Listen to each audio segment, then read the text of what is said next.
ऐसे स्टूडेंट्स होते हैं जो कि क्लास में पढ़ा रहे हैं और उनकी अटेंशन डाइवर्ट है, सुन ही नहीं है, समझ ही नहीं है। और टीचर क्या कर रहा है, लेक्चर दे रहा है और इग्नोर कर, और टीचर को पता है कि वो बच्चे नहीं सुन रहे, वो बच्चे आपस में लगे हैं, लेकिन टीचर क्या कर रहा है, लेक्चर दे रहा है। That is a very bad teacher.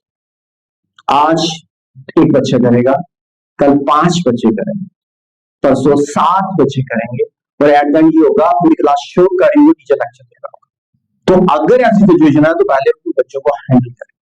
और यहाँ पे टीचर हैंडल क्या करते हैं, बच्चों को क्लास से बाहर निकाल।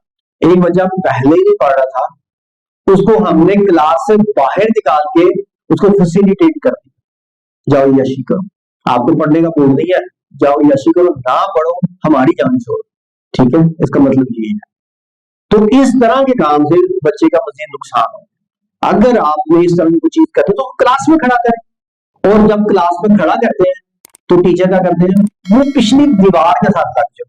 अब जब बच्चा पिछली दीवार के साथ तो एक टांग होकर पीछे ऐसे लगाई दीवार को और ऐसे वो इंजॉय कर, तो ये पनिशमेंट थी कि इंजॉयमेंट। तो आप उसको क्लास रूम से जो वॉल है उससे 3 फीट आगे खड़ा करें ताकि वो टेक ना लगा सके, और जिस काम के लिए खड़ा किया उसको फील हो। टीचर उसको दीवार के साथ और दीवार के साथ 2 लोगों को इकट्ठे करा, 2 बच्चों को इकट्ठे खड़ा कर दिया, अब वो दोनों आपस में बातें करें, जाए करें, टीचर लेक्चर देंगे। तो ये सारी चीजें क्या है, क्लासरूम के एनवायरनमेंट को तबाह कर।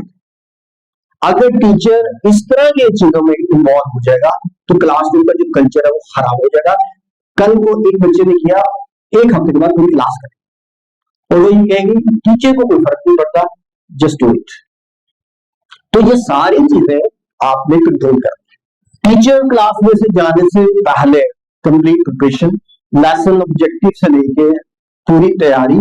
देन ड्यूरिंग द क्लास आप बच्चों को इंगेज करें, वन वे टीचिंग नहीं करेंगे, आप आपस में एक दूसरे को कोऑर्डिनेट करेंगे।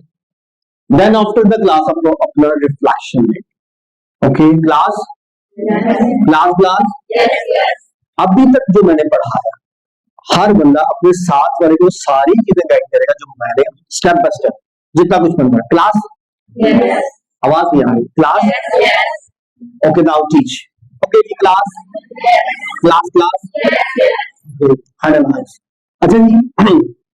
फॉर द टीचर्स, क्लास शुरू हुई और टीचर क्लास शुरू होने के बाद क्लास में गया और उसको पता लगा कि मैं बाहर करी नहीं होता है, 5 मिनट मार्केट में नंबर आ और क्लास आप करेक्ट करें। ये 5 मिनट आपने जाया किए बच्चे को, कल को क़यामत वाले दिन बच्चे ने आपकी गिरबान में पकड़ना है और उसने कहना जी मेरा टाइम इस टीचर ने जाया किया, उसका जवाब टीचर ने।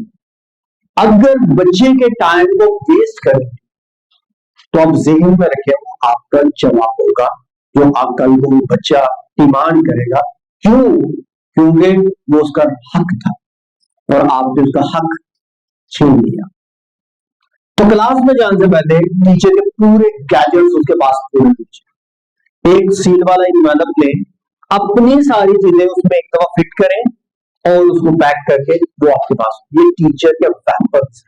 अगर वो टीचर के पास ये नहीं है तो आर्मी जैसे जंग हो रही है तो हर एक बंदे के पास अपने वेपन, तो टीचर के वेपन ये, तो ये वेपन हर एक के पास पहले से रेंज करें ताकि आपको किसी को चीज मांगनी ना पड़े। फिर वो कहते हैं मैं उस टीचर से लेके आती हूँ, वो टीचर कहते हैं मेरे पास एक है, चलो उस टीचर से लेके आती है, वो कहती है मेरे पास एक ही है। तो चीजें ढूंढने में 15 मिनट लगा दी और 15 मिनट बच्चे का टाइम वेस्ट। देन ये लो टैक्सोनॉमी पर हमने काफी बात की। अगर आप सिर्फ बच्चे को लेक्चर दें तो देयर इज ओनली 5%। हम हमारे स्कूल में जो काम हो रहा है that is teacher, that is 90%, और that is approach of Chris Buffer, that is a whole brain system, the power teaching. हम इस चीज के ऊपर काम कर रहे हैं ताकि हमारे बच्चों की जो लर्निंग है वो 90% तक चली जाए। ठीक है, और इसीलिए मैं हमेशा ये कहता हूं पावर टीचिंग इस्तेमाल करें। कितने ऐसे टीचर्स हैं जिनको पावर टीचिंग आती है, हैंड रेज करें। कोई टीचर नहीं है। अच्छा चलिए सवाल उल्टा करते हैं, जिसको नहीं आती है हैंड रेज करें, सबको अब आती है।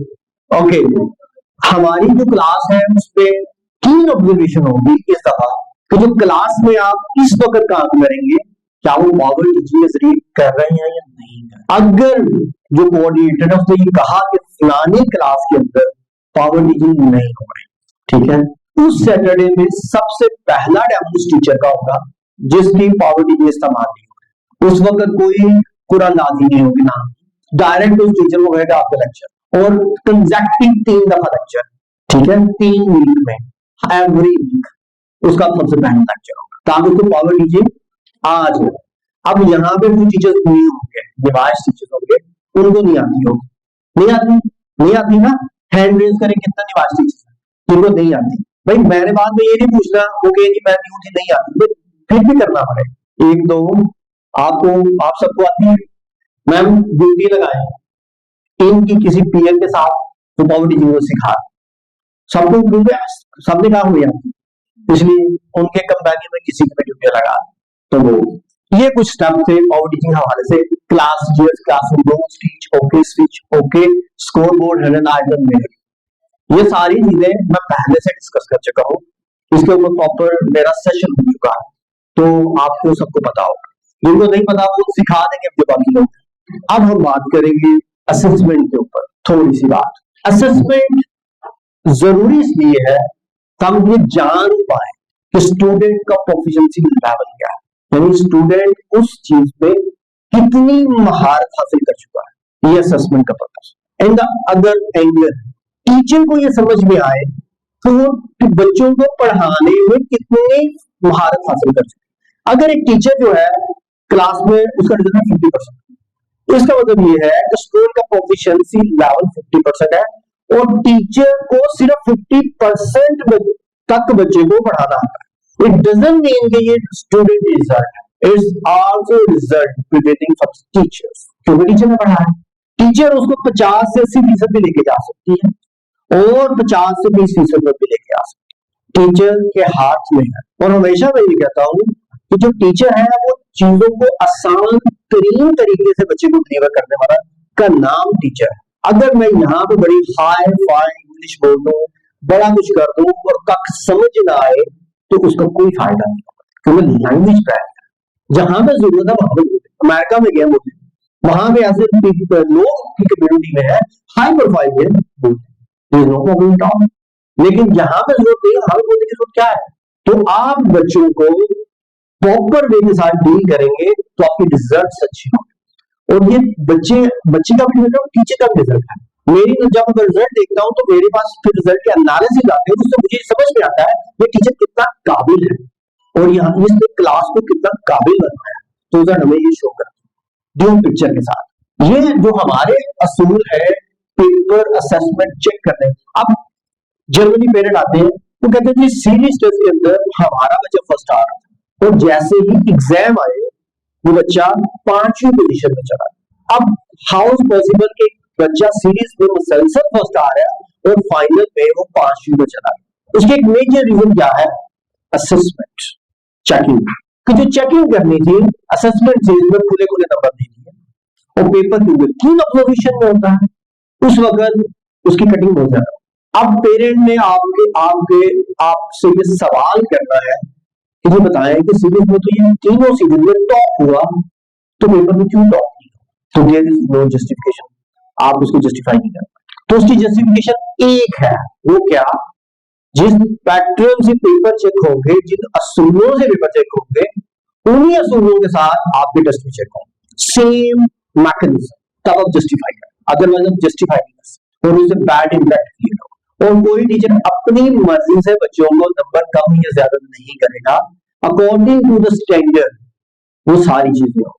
लेकिन अगर एक बच्चे ने आउटस्टैंडिंग लिखा है और you are very much inspired with that student, तो आप उसको एक्स्ट्रा मार्क्स दे सकते हैं, दैट इज योर राइट, उसमें मैं नहीं कुछ कहूंगा।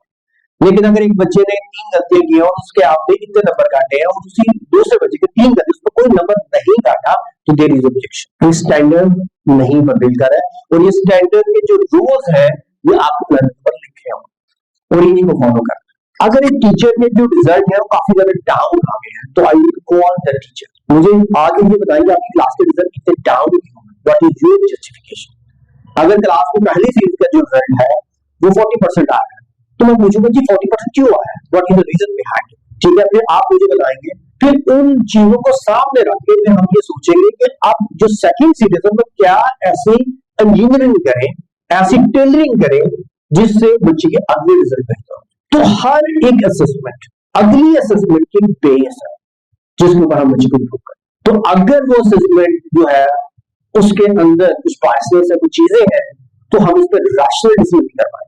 तो जिनके रिजल्ट डाउन होंगे उनके साथ डिस्कशन होगी और डिस्कशन के बाद फिर हम लोग देखेंगे कि चीजों को कैसे इम्प्रूव किया जा सकता है। वर्किंग मैकेनिज्म में क्या है कि जी सीरीज टेस्ट, यूनिट टेस्ट है, डेली 2 टेस्ट है। पहला टेस्ट के ऊपर बच्चे को टाइम दिया जाएगा, देन उसकी असेसमेंट होगा। दूसरे टेस्ट पे बच्चे को फिर टाइम दिया जाएगा रिवाइज का, एंड अगेन टेस्ट होगा। तो daily 2 test, 5 days a week। Saturday will be off, उसमें हम अपनी चेकिंग वगैरह सारी चीजें कंप्लीट करेंगे और मंडे को सारी सीरीज का जो रिजल्ट है वो हैंड ओवर कर दिया जाएगा स्टूडेंट्स को, पेरेंट्स को, ठीक है। तो 3 वीक में यही रूटीन चलेगी जो मैंने आपको बताई, एक प्रिपरेशन, एक टेस्ट, और आफ्टर सेकंड टेस्ट अगेन जो अगले दिन टेस्ट होने हैं, जो रेस्ट ऑफ द टाइम बचेगा उसमें अगले टेस्ट की प्रिपरेशन हो। तो इस तरीके से ये सारी चीजें चलेगी। पर्पस बता दिया मैंने कि ड्रिल एंड डैग है, प्रॉपर अंडरस्टैंडिंग है, सारी चीजों पर हमारी डिटेल डिस्कशन हो चुकी है। Reporting that is a major thing जो कि आज के दिन डिस्कस करना जरूरी है। हम बच्चे की टेस्ट ले जा रहे हैं, बच्चा फेल हो जा रहा है, बच्चे को हम लोग अगेन टेस्ट ले जा रहे हैं, तो टेस्ट तो नहीं रुकी। अब हम उसकी इंटरवेंशन क्या कर रहे हैं, हम उस बच्चे के टेस्ट को ठीक करने के लिए क्या कर रहे हैं, दिस इज द क्वेश्चन। हम एक बच्चे को टेस्ट लिया, उसके 40% आए, अगला टेस्ट लिया 42% आए, उससे अगला टेस्ट लिया 38% आए, तो व्हाट इज योर इंटरवेंशन कि आपने इस बच्चे को इम्प्रूव करने के लिए क्या किया है।